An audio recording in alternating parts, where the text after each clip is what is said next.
What's up, my Canadian cousins? Welcome back to the channel. So, one of the things I do on this channel is to look at Canadian cultural impacts on the world, and I love music, so I've been looking at a fair amount of Canadian musical artists, including folk music, which it seems like Canadian musical artists, especially in the 60s, 70s, have had a major impact on the genre of folk music. And it makes sense. It makes sense to me, particularly when you hear about the things that they are writing songs about. The likes of Stompin' Tom Connor and Stan Rogers, whom I absolutely fell in love with, and it's so sad that his life ended so tragically young. He was absolutely amazing. I love him. Gordon Lightfoot, I knew about far before I started to do this channel, and I've always loved Gordon Lightfoot, but listening to some of his music, for example, the Canadian Railway or Railroad Trilogy, and the like, telling Canadian stories, so I get to sort of like rediscover Gordon through a different lens. And even the band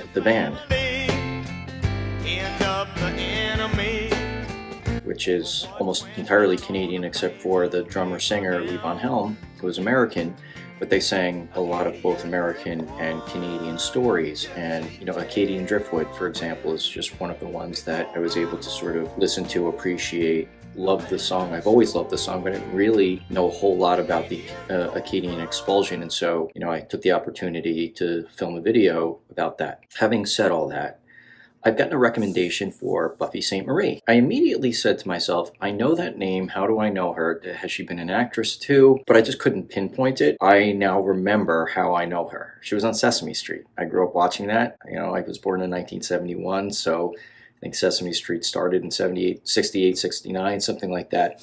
And in those early years, Buffy Sainte-Marie was on as an indigenous person, indigenous North American. Yeah. I was just coming down from visiting my folks in Cree Reservation in Canada. Oh yeah? Lord knows. Oh, a reservation. Are you Indian? Mm-hmm. Yeah. Oh, really? I'm just here visiting some people from another tribe who I thought was still going to school here, but they've left, so on I go. So there's a tribe here in New York? Yeah, there are several Indian tribes here in New York. Yeah. And I certainly remember her from that. Now, you can't do a Buffy Sainte-Marie reaction without acknowledging what seems to be a case of what they call pretendian. As I was searching for a song to do for her, I came across a lot of buzz on the internet about Buffy Sainte-Marie seeming to have been exposed as somebody who was pretending to be a First Nations, indigenous person, but really wasn't. And I watched a Canadian news program called The Fifth Estate that did an expose on this, and I don't know if you've seen it, but after watching it myself, they make an absolutely compelling case that Buffy Sainte-Marie was never born on the Piapat Cree Nation Reserve, as she claims. Her story has changed to fit certain narratives over time. They know that she was born to an Italian-American family in Massachusetts, and they have pretty conclusive proof of that, and pretty conclusive proof that she has always known who she really is. I don't know what that does to her legacy. I think it does a lot, because part of her entire musical identity and a lot of the awards that she has received over the years, which there are too numerous to count, from something like 15 honorary doctorates. She is Buffy Sainte-Marie OC. She's got the Order of Canada, in the Canadian Songwriters Hall of Fame, Canadian Music Hall of Fame, and countless other awards relating to her advocacy for Native Indigenous peoples' causes. And this really just, it's incredible. And it seems as though she was very, very good at it. So I don't, maybe some people who might be watching this may be skeptical of that, or find it hard to believe if you've grown up with her or you've just known her for decades. The sincerity that emanates from her is very convincing. I would just say watch this Fifth Estate, and if there's something you'd like me to watch that provides a counterpoint, I certainly will. But it was really, really compelling, to be honest with you. So I felt like I just couldn't react to her without acknowledging that. Having said that, she obviously is a great musical talent. I can't say I know much of her music at all. So, and I've been purposely avoiding listening to any song straight through. Of course, watching the Fifth Estate documentary and some other things on the internet, I've heard snippets of songs, and I have a sense of the kind of 60s folk music that she emanated from, and maybe some of the more modern music she's made I haven't seen. But we're going to start with a song called The Circle Game. I'd love to hear what any of you have to say, your memories of her, what you think of her, whether you saw the Fifth Estate documentary or otherwise, and just what your feeling is, and how you feel that impacts her legacy.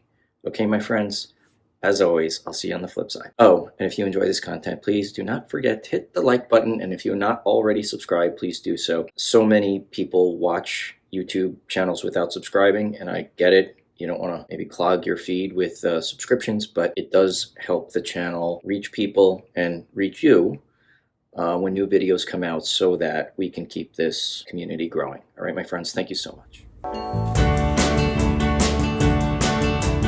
Yesterday, a child came up to wander, caught a dragonfly inside a jar. Fearful when the sky was full of thunder, and tearful at the falling of a star. Then the child moved 10 times round the seasons, skated over 10 clear frozen streams.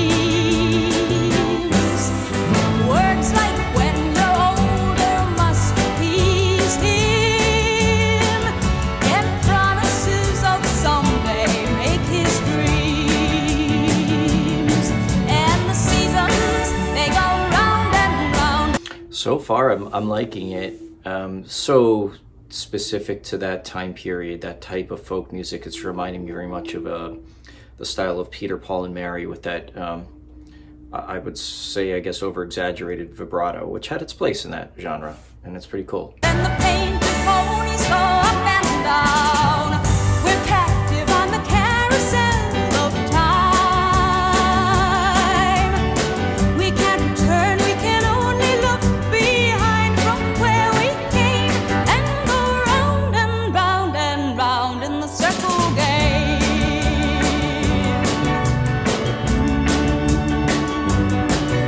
16 springs and 16 summers gone now.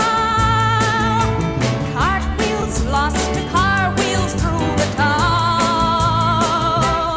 And you tell him, take your time, it won't be long now, till you drag your feet to slow and circles down. So the boy who dreamed tomorrow now is 20, though his dreams have lost some grandeur coming true. There'll be new dreams, maybe better dreams, and plenty, before the last revolving year is through. And the seasons, they go round and round, and the painted ponies go up and down. We're captive on the carousel of time.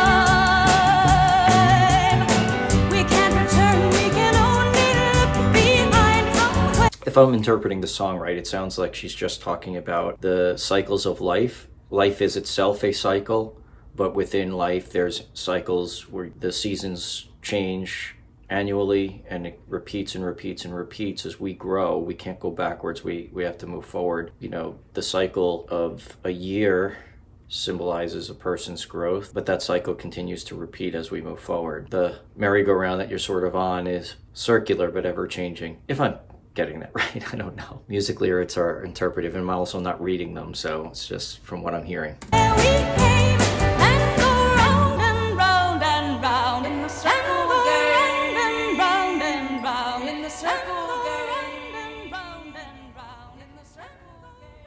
Okay, my friends, okay. So my first foray into Buffy Sainte-Marie, listening to a complete song, I liked it. I liked it very much. It definitely feels that it is from a very specific time in folk music in the 1960s. Well, the term that's coming to my mind is it doesn't age well, but that's probably not correct because you can still like, enjoy, and appreciate it. It does feel very much like it's from its time. She's clearly a very talented singer, songwriter, who's had a very long, successful career. But yeah, there's this shadow cast over her career now. If you'd like for me to react to any other songs of Buffy Sainte-Marie, I would also love to hear from you in the comments about, leaving aside what I said before about the pall this may have on her career, what do you remember about her? What songs at maybe some specific times in your life were meaningful to you, and why? All right, my friends, I will see you soon. I hope you have a good day, and to be continued. Take care. Yesterday, a child came